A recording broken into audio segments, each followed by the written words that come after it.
GTA Online. If you're a veteran from this game, you know that this is one that you either love to hate or hate to love.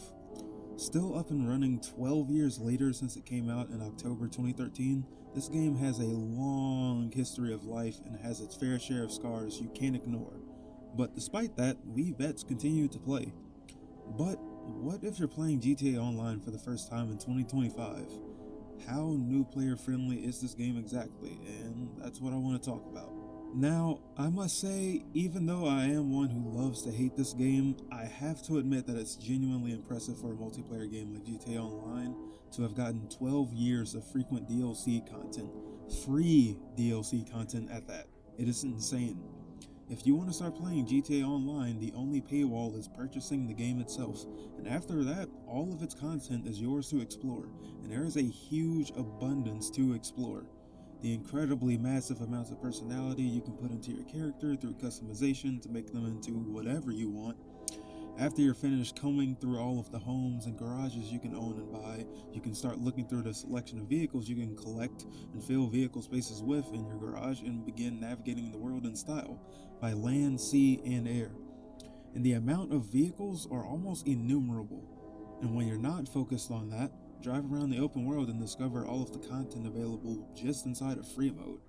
Challenges and events that put you up against other players for bragging rights that no one bothers to brag about, odd jobs that you can take up to gain some sense of normalcy in the crazy city you live in, radiant events that allow you to interact with the world and gain money for it, because who doesn't love an easy payday? Then discover the numerous paths to fortune you can take through buying properties. Become a bounty hunter, president of a biker club, nightclub owner, gun runner, a secret agent even. The opportunities are endless, and again, that's just in free roam.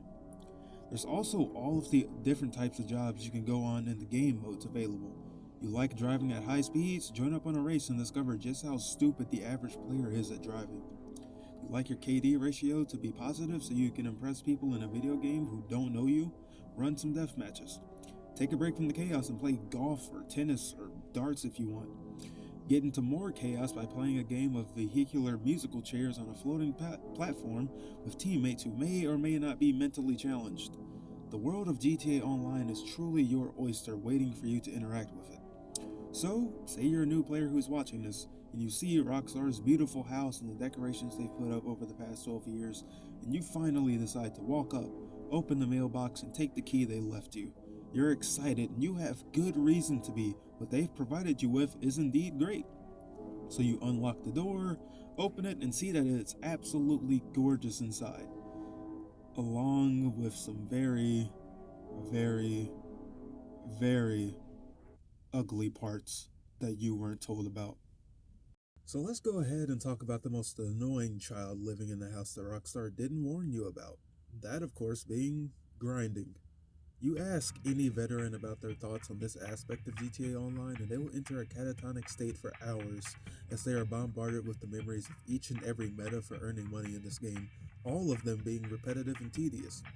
Whether it was repeating Rooftop Rumble or the Los Santos Connection, repeating the Fleeca job or Pacific Standard, restarting Act 2 or 3 of the Doomsday Heist, filling up all 111 spaces of a large special cargo warehouse, which actively takes money away from you in order to participate, by the way, the list is endless.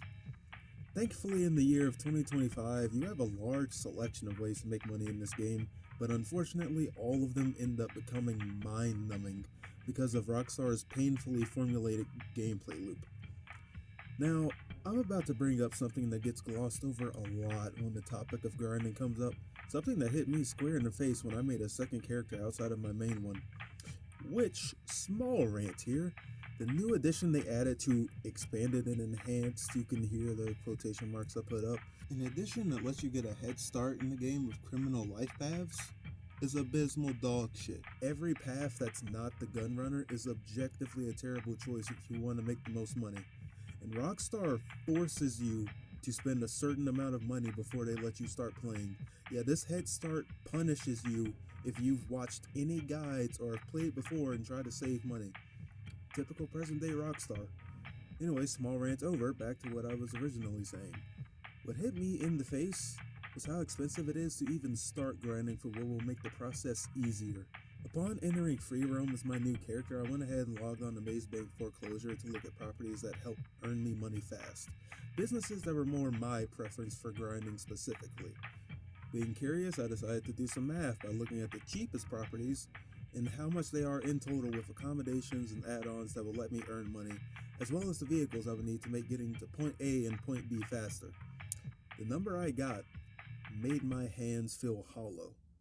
My soul retreated into a hole I can't pry open. All of my interest in starting again faded immediately. Because in order for me to start properly grinding with relative ease on a new character, with businesses that are more my preference, I'd have to earn $20.4 million.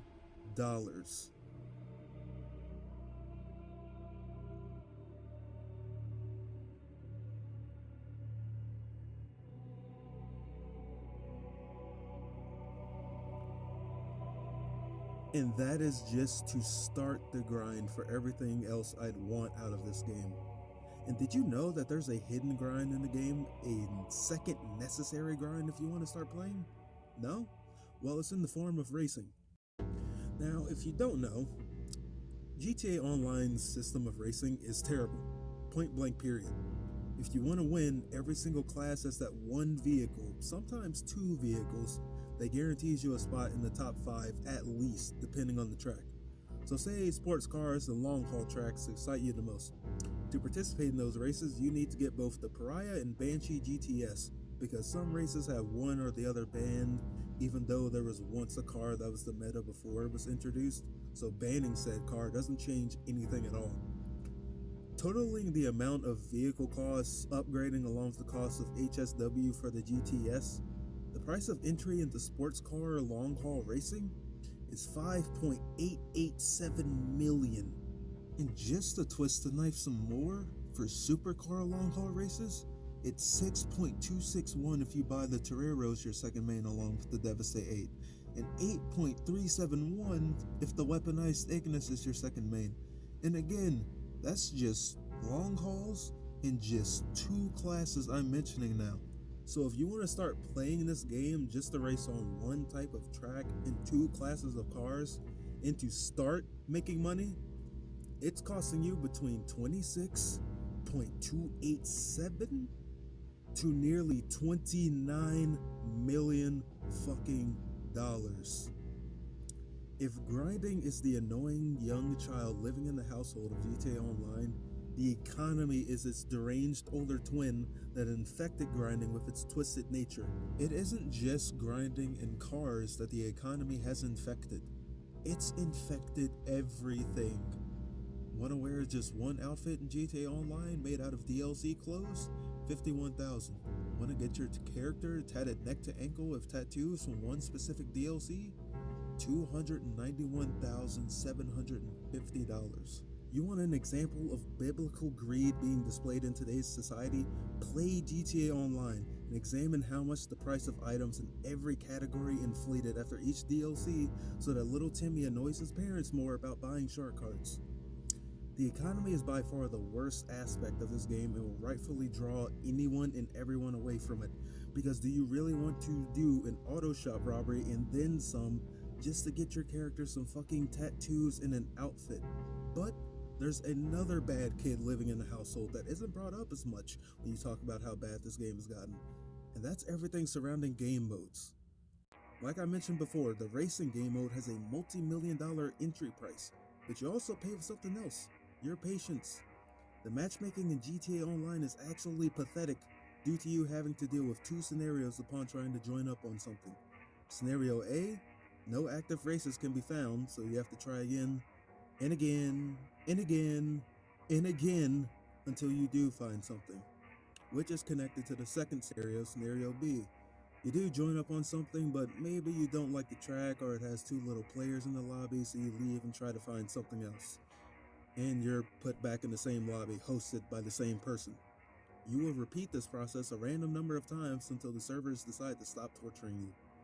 And say you finally do join something you like, full lobby and a track type you love.